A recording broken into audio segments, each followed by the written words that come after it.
Congressman Goldwater's book, co-authored with White House counsel turned whistleblower John Dean, is called Pure Goldwater, a collection of his father's journals. And joining me now is another very important figure in Watergate history. James Hamilton was the assistant chief counsel to the Senate Select Committee on Presidential Activities, a really long way to say the Watergate Committee. He has also been involved in investigations about the Kennedy assassination, the Keating Five, the Clinton impeachment, and Benghazi, so he knows his way around a hearing room. And you can read all about his amazing life in his new memoir, Advocate. James Hamilton, thanks so much for being with me. I don't know if you could hear all of what Congressman Goldwater said in that interview, but he feels as though, well, he's not sure if there had been a Fox News channel and an MSNBC and all the rest of the siloed media during Watergate, if the outcome would be the same. What do you think? Well, I think the context is different now because we have so many channels. But actually, let me say one thing. I just strongly disagree with Congressman Goldwater that Watergate was all or mainly politics. And I disagree that what's going on now with the January 6th committee is mainly politics. Watergate involved mammoth illegality. We had the break-in and the cover-up. We had massive illegal campaign contributions. We had a series of dirty tricks that were quite illegal and destructive, actually, to Ed Muskie's campaign. There were many illegalities in Watergate, and I've just touched the surface there.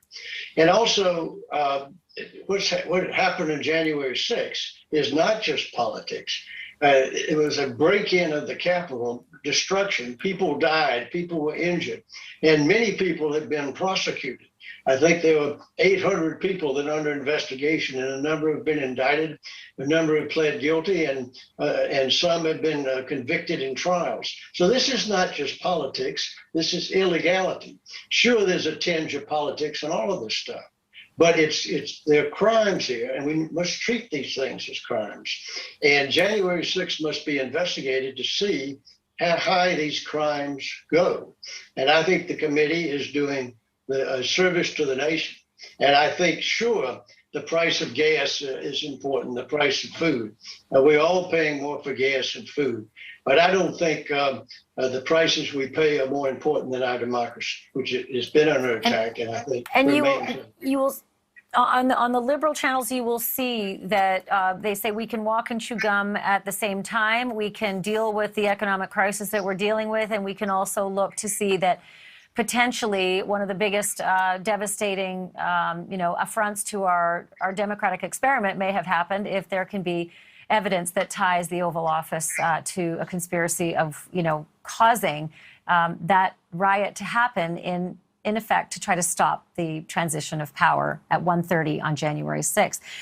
But when you see the other channels, like a Fox News channel, they will say, well, fine, but whenever you hear a prosecutor's case at the beginning of a trial, it sounds like a slam dunk. Oh, my goodness, until you hear the defense case, until you hear the cross-examination. And a lot of the right-wing media will say this is zero cross-examination, this is zero refuting, and there may be bias by omission. Well, listen, the committee, the January 6th committee is presenting its case. They've got a limited amount of time, and sure, there's no cross-examination, and to some degree, I guess you can criticize that. During the Watergate committee, we had a lot more time. We had hostile witnesses as well as friendly witnesses. They were subjected to cross-examination by Democrats and Republicans alike. So the nature of the hearings are different. But that doesn't mean that what the January 6th committee is doing is not productive and informative and beneficial to the nation, because I think it is.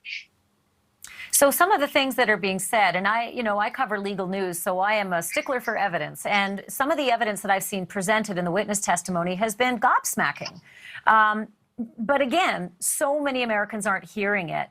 And yet Are they starting to? Is there a potential that the constant drip, drip, drip from the inner circle, not from Democrats, not from Jamie Raskin, not from Adam Schiff, from the inner circle, from Attorney General Barr, from Ivanka Trump, from the president's own lawyers, do you think that drip, drip, drip is going to actually seep into the greater Republican Party and then maybe the electorate as well?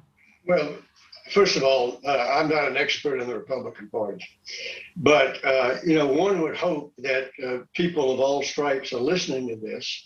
And I think if they're listening and they're giving it a fair hearing and paying attention, they've got to be impressed by what Barr said and about what some of the other witnesses said. I thought this lawyer Jacobs that was on it yesterday or the day before was extremely compelling, organized, thoughtful, and informative.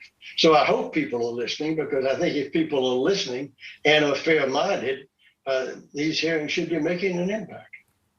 Mr. Hamilton, I only have a couple seconds left, but I have to ask you this, because so much is made of the Trump base. No matter what is said, no matter what evidence, they will just not believe it, not interested.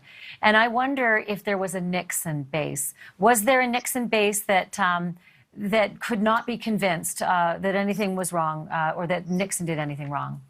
Well, during our hearings, there were many, many people that did not believe John Dean, that believed Richard Nixon.